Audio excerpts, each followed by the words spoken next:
विश्वास ऐसे करो कि करने वाला सिर्फ ईश्वर ही है, और कर्म ऐसे करो कि करने वाले हम स्वयं ही हैं। नमस्कार, मैं राजीव मल्होत्रा, मोटिवेशनल स्पीकर, आपका स्वागत करता हूं। ईश्वर पर विश्वास हमारे जीवन का सबसे महत्वपूर्ण हमारा भाव है। कोई तो ऐसी शक्ति होगी जो हमारा दिल धड़का रहा है, कोई तो ऐसी शक्ति होगी जो ये पूरी कायनात चला रहा है, कोई तो ऐसी शक्ति होगी जो हमारे मन मस्तिष्क को कंट्रोल किए बैठा है, कोई तो ऐसी शक्ति होगी जो इस पूरी पृथ्वी पर पेड़ पौधे उगा रहा है। तो इस ईश्वरीय शक्ति पर हमें विश्वास करना होगा। स्वामी विवेकानंद जी कहते हैं, अगर हम स्वयं पर विश्वास नहीं करते तो हम अपने ईश्वर पर भी, उनके अस्तित्व पर भी प्रश्न चिन्ह लगाते हैं। और जब हम ईश्वर पर प्रश्न चिन्ह लगाते हैं तो हम अपने ऊपर भी प्रश्न चिन्ह लगाते हैं। ये कोटेशन, ये शब्द, ये वाक्य, ये स्वामी विवेकानंद जी के थे। तो आखिर ऐसा क्या है कि ईश्वर पर विश्वास करके हम अपनी जीवन नैया को पार कर सकते हैं। एक किसान बहुत परेशान होता है और वो ईश्वर से रोज प्रार्थना करता है कि हे ईश्वर, मेरे साथ हमेशा रहना, हे ईश्वर, मेरे साथ हमेशा रहना और हर मुश्किल में मेरा साथ देना। ईश्वर एक दिन सपने में आते हैं उसके, कहते हैं कि तेरी जो प्रार्थना है स्वीकार कर ली गई है, जब जब तू मुझे पुकारेगा तब तक मैं तेरे साथ रहूँगा। और वो किसान बहुत प्रसन्न होता है और बहुत खुश होता है कि अब से लेकर जीवन भर मेरे साथ मेरे ईश्वर रहेंगे। पर हमें विश्वास नहीं होता, हमारा विश्वास ही हमारे पर प्रश्न चिन्ह लगाता रहता है कि शायद हमारे साथ हमारे ईश्वर नहीं है। और जब वो बहुत दुखी होता है और बहुत परेशान होता है तो वो ईश्वर को याद करता है, और ईश्वर को याद करता है और देखता है कि उसके पीछे 2 पैरों के निशान और दिखाई दे रहे थे, 2 खुद के निशान, 2 खुद के पैरों के निशान और 2 ईश्वर के पैरों के निशान। जब जब उसको दुख होता, पीड़ा होती, तब उसको 4 पैरों के निशान दिखाई देते, 2 अपने और 2 ईश्वर के।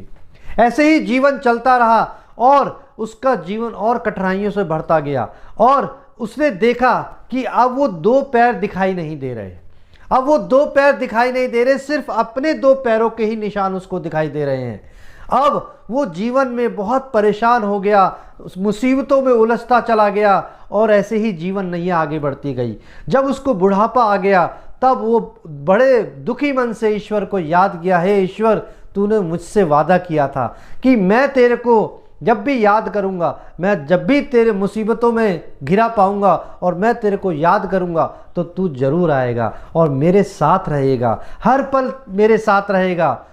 और ईश्वर से आवाज़ आई, मेरे प्यारे बच्चे, मैंने तेरे को कभी छोड़ा ही नहीं अकेला। तू क्या सोचता है, तू क्या सोचता है, वो जो 2 पैर तेरे को दिखाई दे रहे थे वो क्या तेरे थे? नहीं मेरे बेटे, नहीं मेरे पुत्र, तू तो मेरी गोद में चल रहा था। वो दोनों पैर मेरे ही थे, वो दोनों पैरों के निशान जो तेरे को दिख रहे थे वो मेरे ही थे। तो ईश्वर पर विश्वास सबसे महत्वपूर्ण है। ये ईश्वर का विश्वास ही है जो हमारी इस जीवन नैया को आगे पार लगा सकता है, हमारे उद्देश्य को पूरा कर सकता है, हमारे लक्ष्य को पूरा कर सकता है। एक बार एक गांव में सूखा पड़ जाता है और सभी गांव के जो बड़े बुजुर्ग हैं वो कहते कि हमें यज्ञ करना चाहिए और इंद्र देवता को प्रसन्न करना चाहिए। सभी गांव के जो लोग हैं बैठ जाते हैं और हवन यज्ञ करने लग जाते हैं। और जैसे ही हवन यज्ञ करने लग जाते हैं, एक छोटा सा बच्चा देखते हैं कि पीछे छतरी लेकर आ रहा होता है, और छतरी लेकर आता है और सब जो हवन यज्ञ कर रहे होते हैं वो उसका मजाक उड़ाते हैं। क्या तुम पागल हो बच्चे, तुम यहाँ यज्ञ में छतरी लेकर आ गए हो? अभी क्या यहाँ पे यज्ञ चल रहा है, हम वर्षा करने का यज्ञ कर रहे हैं, तो तुम्हें छतरी नहीं लेकर आनी चाहिए थी। सभी उसका मजाक उड़ाने लगे, सभी उसको उपहास करने लगे।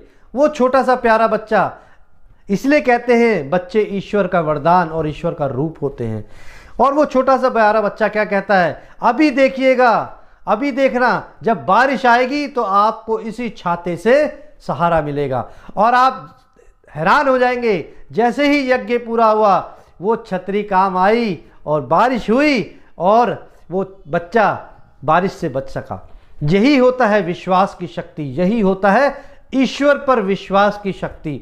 और सभी ने, उस गांव के लोगों ने ये मान लिया कि बच्चा सही था, बच्चे का विश्वास सही था, बच्चे के विश्वास में दृढ़ता थी, बच्चे के विश्वास में ईमानदारी थी, तभी वो जीत पाया। और यही विश्वास के कारण उस गांव में वर्षा हो पाई। तो विश्वास, ईश्वर में विश्वास हमें रखना ही होगा। ये मजबूरी नहीं है, ये आस्था का विषय है। हम ईश्वर से प्रार्थना करते हैं। हम ईश्वर से क्यों प्रार्थना करते हैं? हम ईश्वर से प्रार्थना इसलिए करते हैं कि ईश्वर हमारा दिमाग और दिल को बदल सके। पर हमारा प्रार्थना का उद्देश्य क्या होता है? कि हम ईश्वर का दिमाग बदल सके।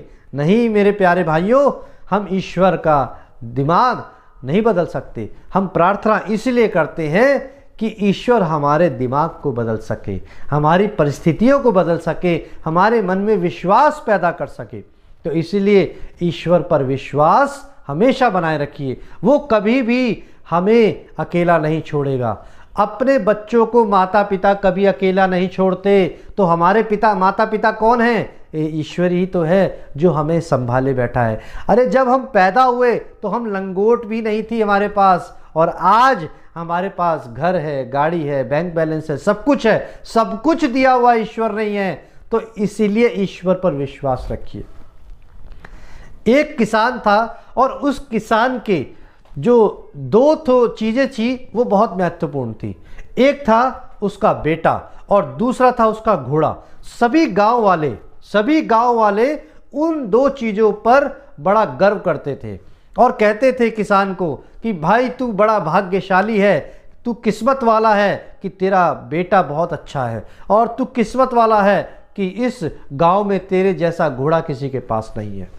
अब वो किसान क्या कहता है? वो किसान कहता है इसमें अच्छी किस्मत क्या है। अब एक दिन क्या होता है कि घोड़ा जो है बाड़ तोड़ के भाग जाता है, घर की बाड़ तोड़कर भाग जाता है, और किसान का जो है वो आराम से बैठा होता है अपने घर में। इतने में गांव वाले आते हैं और कहते हैं किसान तेरी तो किस्मत खराब है, तेरी किस्मत खराब है, तेरे तो घोड़ा भाग गया, तेरा जो घोड़ा था वो भाग गया, तेरी किस्मत खराब है। इसमें किसान कहता है इसमें किस्मत खराब कैसे हो गई। अब कुछ दिनों बाद क्या होता है कि घोड़ा खुद अकेला आता है और साथ में 10 घोड़ों को भी साथ में ले आता है। अब उसके पास, किसान के पास 11 घोड़े हो गए। गया तो एक ही घोड़ा था पर साथ में वो 10 घोड़े लेकर आ गया।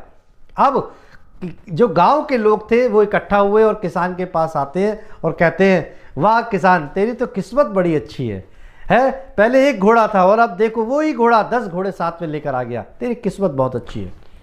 फिर वही किसान क्या कहता है, इसमें किस्मत अच्छी होने वाली क्या बात है, ये किस्मत अच्छी होने वाली कोई बात नहीं है।